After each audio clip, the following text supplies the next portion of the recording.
the noise, the misinformation. You have to cut down on that stuff. You have to be able to create a plan, and then you have to stick to the plan. Imagine like, here's your financial plan, like go do this. And then they just spend all their money and they're living paycheck to paycheck because they have 40 different subscriptions to HBO, Netflix, Hulu, Peacock. What else am I missing? Amazon Prime. Amazon Prime. Like there's so many. HBO Max. HBO Max. Skinamax. No, not that one. I don't think that's around anymore. But like there's so many different subscriptions that could exist. And I think the average American has about 14 subscriptions and they don't even know how many they actually have. They surveyed these people. And so that's where having an accountability system, whether it's ChatGPT, which again could work, whether it is a coach, whether it's a small group, whether it's somewhere to show up, so that way you feel obligated to continue to execute the plan and you feel supported doing so. Those are the things that I think make the biggest difference for people sticking with it, why they keep messing up. And oftentimes it just comes down to a function of your environment. Are you around the right people with the right drive, in the right with the right tools? And if you're not, then it's also hard to. You'll see progress initially on most any change that you make, and then you stop making progress, or it's less noticeable, and it becomes very hard to willpower your way through to the finish line there too. So understanding some of the changes that are maybe not as prevalent also becomes key to your overarching theme of what's going on.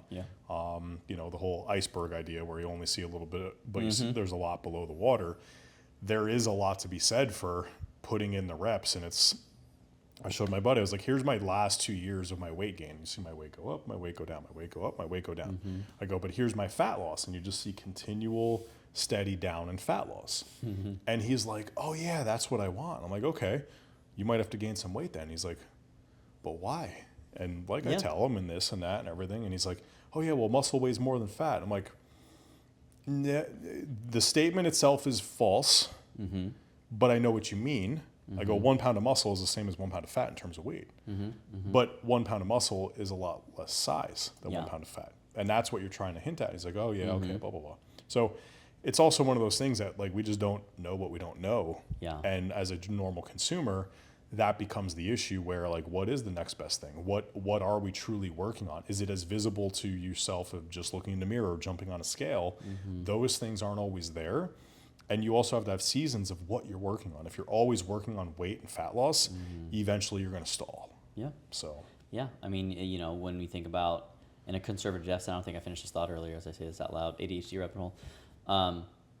But 25% of the weight you lose when you're losing it slowly is going to be lean body mass.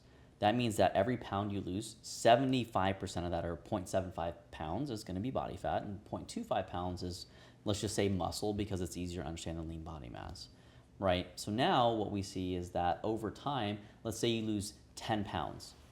That means you're going to lose 2.5 pounds of muscle. And again, please, if you are actually well versed in this, understand we're using lean body mass and muscle mass interchangeably for the sake of the consumer, right? But if you lose 20 pounds, that means you're going to lose roughly how much, right? 25% is 5 pounds of muscle tissue. If you lose 50... Math problem for me, 12 and a half. 12 and a half, right?